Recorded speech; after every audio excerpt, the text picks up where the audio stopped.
China and Pakistan, and our ambassador in China, who has also facilitated, and our foreign office.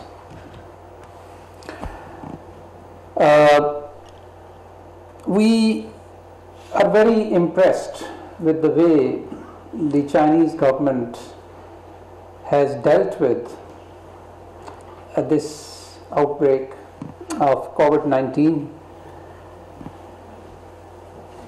You have put in place the appropriate measures at the appropriate time, and you have saved the very wide and very severe of this virus in the world. The world could have been a very different place if China would have not put in place the measures that you did.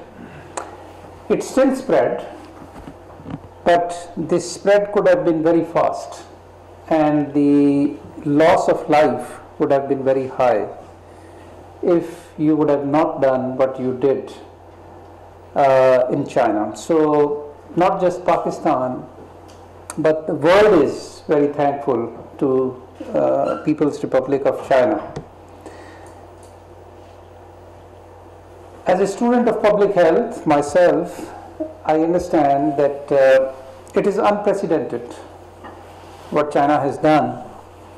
And indeed, China has written a new chapter in the history of public health by putting closer to 60 million people in quarantine in the Hubei province and in the Wuhan province.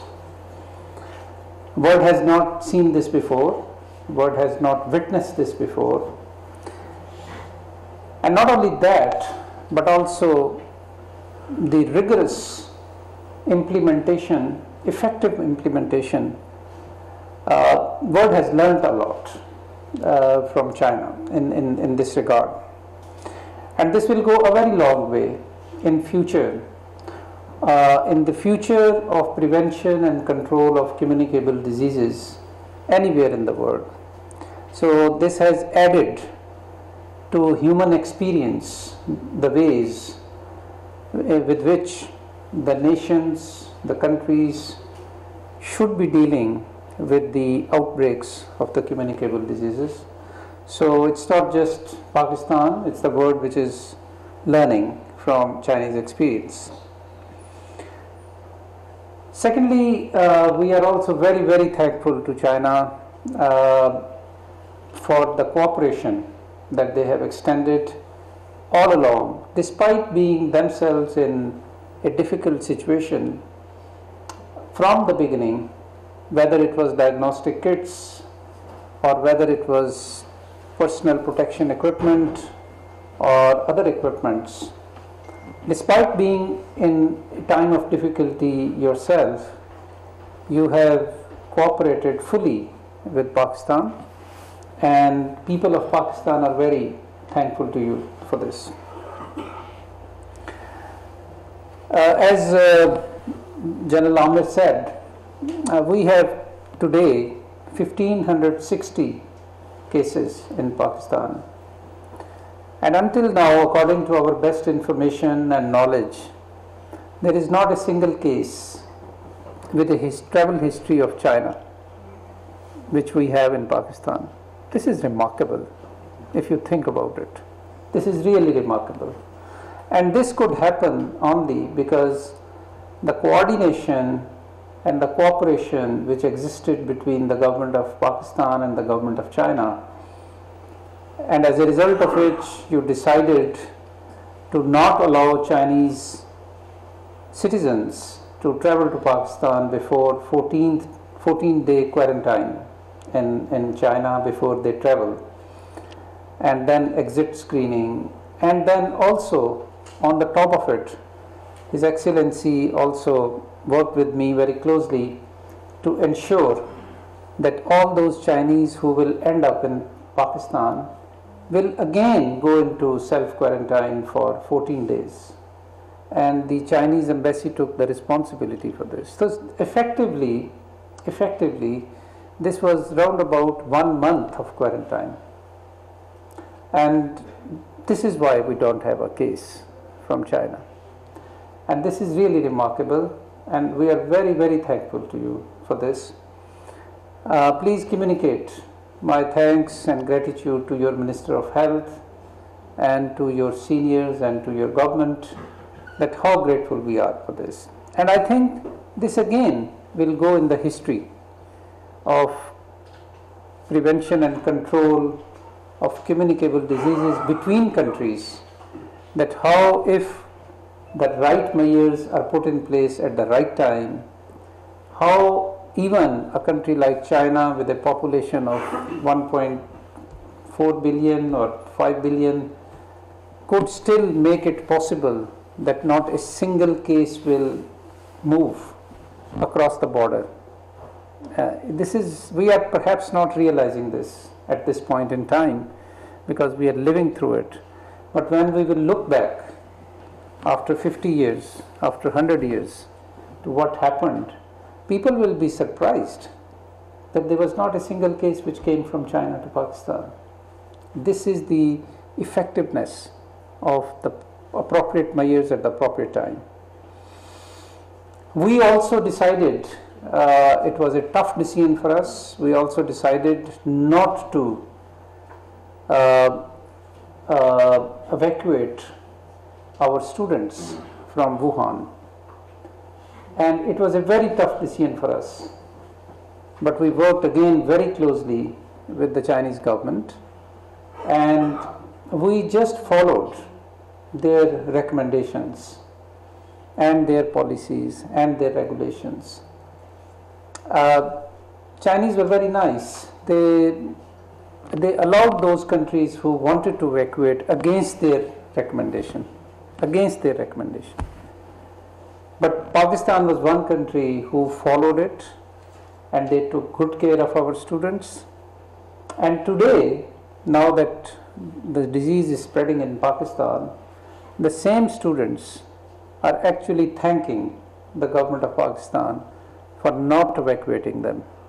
And they are requesting us to take care of their families and parents here, as well as Chinese took care of them there. Recently, our President of Pakistan, our Foreign Minister, our Minister of Planning, they all went to China. I was also supposed to go, but because of the situation here, I didn't. And our President and our Foreign Minister and Minister of Planning, they all spoke with the students in Wuhan through Skype. And those students were actually thanking our President. And they told our President that we are quite happy here, we are being taken care quite well by the Chinese government, and this was the right thing to do. And we are now thankful that you made this decision, despite we were pressurizing you and our families were pressurizing you for making this decision.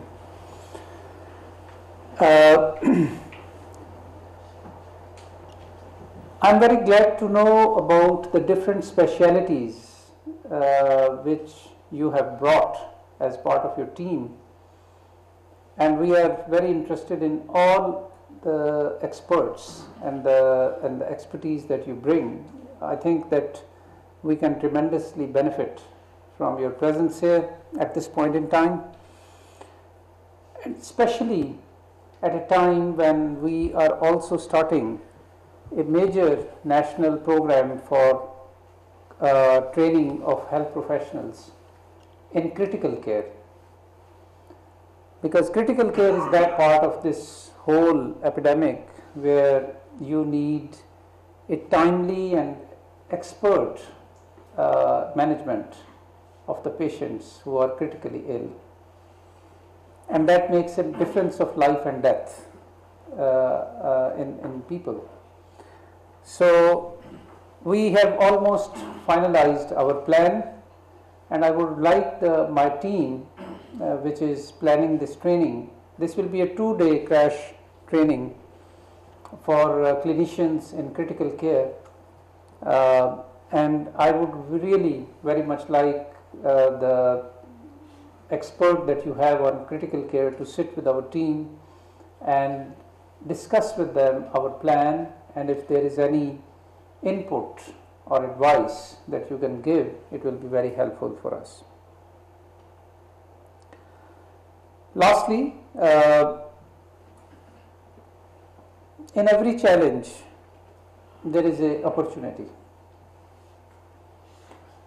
and the opportunity that we have today in the world, not just in Pakistan, is that we should make use of the attention, the political attention, the financial attention which is going into health sector today. It is also unprecedented. The world has never seen this kind of attention to health sector. Today, for the whole population of the world, the number one concern is health. Our challenge as policymakers is that how we leverage this attention and turn this into an opportunity to start thinking in long term about building our health systems in such a way that we are strong enough next time, or relatively strong next time, when we have these kind of problems. In Pakistan, like in many other developing countries, when there are no health emergencies, we do not pay attention to building our capacity for health emergencies.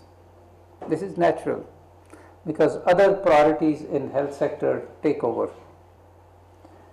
But this outbreak, one thing which it has done is that people should not forget to invest in building their health security infrastructure in the country. In peace times, by peace times I mean when there is no emergency, when there is no health emergency, that is the time to invest in your capacity and to prepare to respond effectively for the health emergencies. Because during emergency, you can only do few limited things, and those also remain very ad hoc, because once that emergency will be over, those efforts will also be over. But if you have an underlying good system and you keep investing in it, then that system becomes your guarantee for generating an effective response for a disease. So I think it is very important that Pakistan and China, as two old friends, strengthen and deepen our cooperation in health for future, so that we learn from each other, we learn more from you, the way you have developed your health sector, and we, with your cooperation, also under CPAC or otherwise, we try to strengthen and deepen our cooperation as one of the major elements of our bilateral cooperation between China and Pakistan. Yes, infrastructure is very important. Yes, trade is very important. Economies are very important. But all these are important if you have healthy populations to take benefit from them. If people are not healthy, all these things become meaningless. So this is why it is very important, and please take this my message back to your government. We are already talking at different level, at higher level with each other, that how we strengthen our health cooperation between People's Republic of China and Pakistan. If it was not outbreak, I would have invited you for a dinner, but all restaurants are closed. So next time when you come in better times, we will be much more hospitable, like Chinese people's hospitality. When I have visited China many times, very hospitable people, but we keep it for the next time. Thank you very much and enjoy your stay. معاون خصوصی صحت doctor ظفر مرزا کی چینی doctors کو briefing آپ ملاحظہ کر رہے تھے. ان کا کہنا تھا کہ چین کے ڈاکٹرز کو پاکستان میں خوش آمدید کہتے ہیں. چین نے بروقت تدابیر کر کے کرونا وائرس پر قابو پایا. صرف پاکستان